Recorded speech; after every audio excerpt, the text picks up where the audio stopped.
Yo. Oh, it's Ted King. Hey, hey. Now you're behind the camera for once. Hey, Ted King's in the blue. He's marked.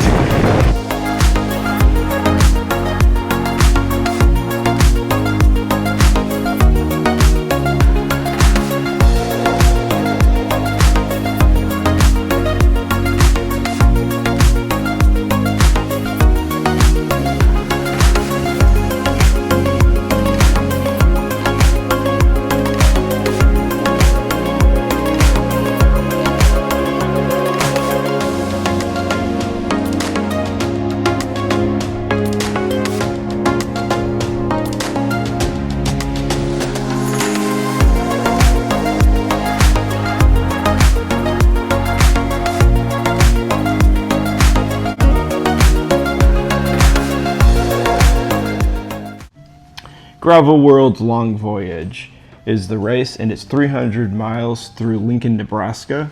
There are shorter distances like the 150 and 75. The main event is the 150. That's where they put all the pros in. We had one pro here in blue. That was Ted King. These other guys, everybody was pretty fast in this front group. Even the chase group was pretty fast overall. I feel like this was a lot faster than it's been in previous years. It's my third year doing it. We had 19.5 average at mile 60. We had a 17.5 mile average at mile 150. And I didn't look at my average when I finished because for the last 50 miles, I was going pretty slow. I didn't do as well as I thought I should have done. My excuse is it was 1 week after Leadville, and I don't feel like I was recovered. I feel like I was a lot more tired than normal.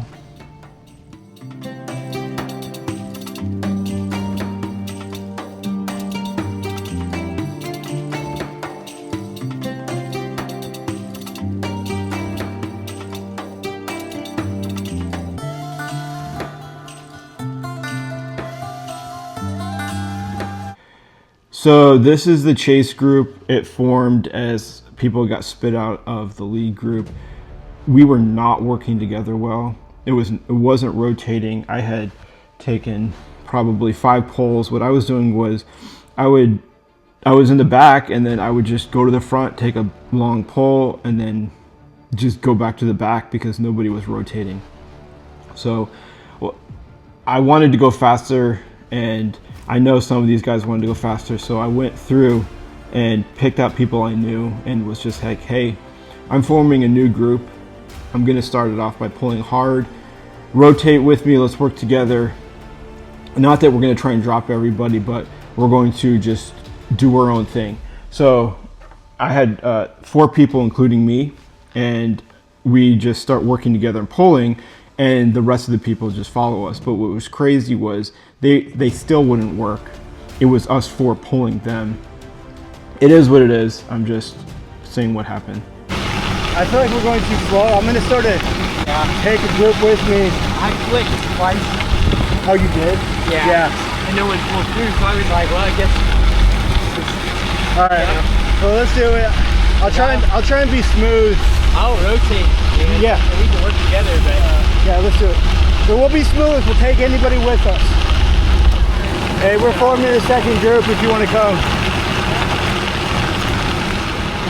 We're forming a second group if you want to come. I'm going to pick it up a little bit.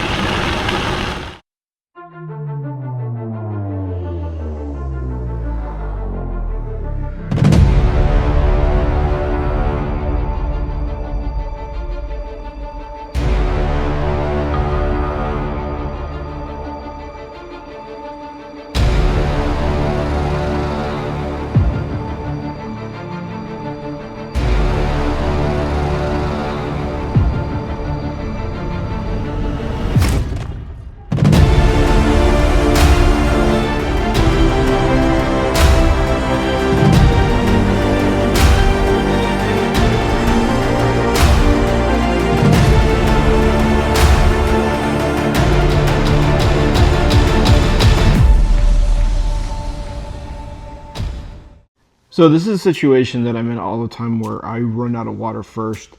and I have to make a decision: lose the group and get water, or stay with the group and risk running out of water. If I ever run out of water, I slow down a lot. So whenever I run out, I always stop. So I actually stopped at a KFC, got ice and water out of their fountain machine, and I actually ran into Andy right after that because he had stopped at a gas station.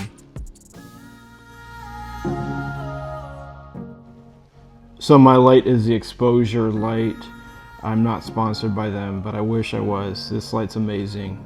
I've done tons of these overnight races, and this is the only light I've had that has not given me any problems.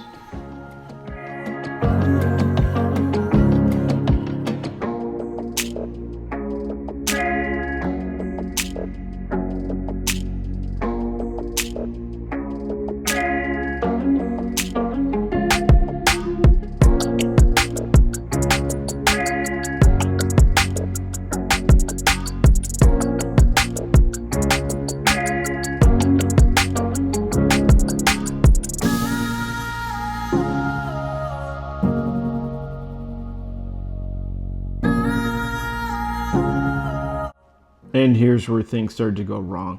My computer mount that was holding my computer and my light on has two screws that let you adjust the up and down movement of it. And those two screws came loose. I had stopped to tighten them a few times and they kept coming loose. So what I thought was the light was so heavy, being in the front, that it was just putting so much pressure on the mount that I guess it was like loosening the screws. So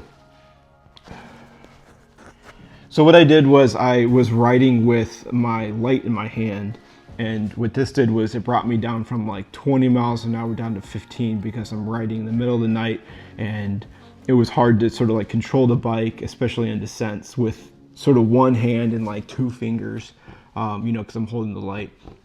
But even then, my computer was bouncing up and down. My Wahoo was bouncing.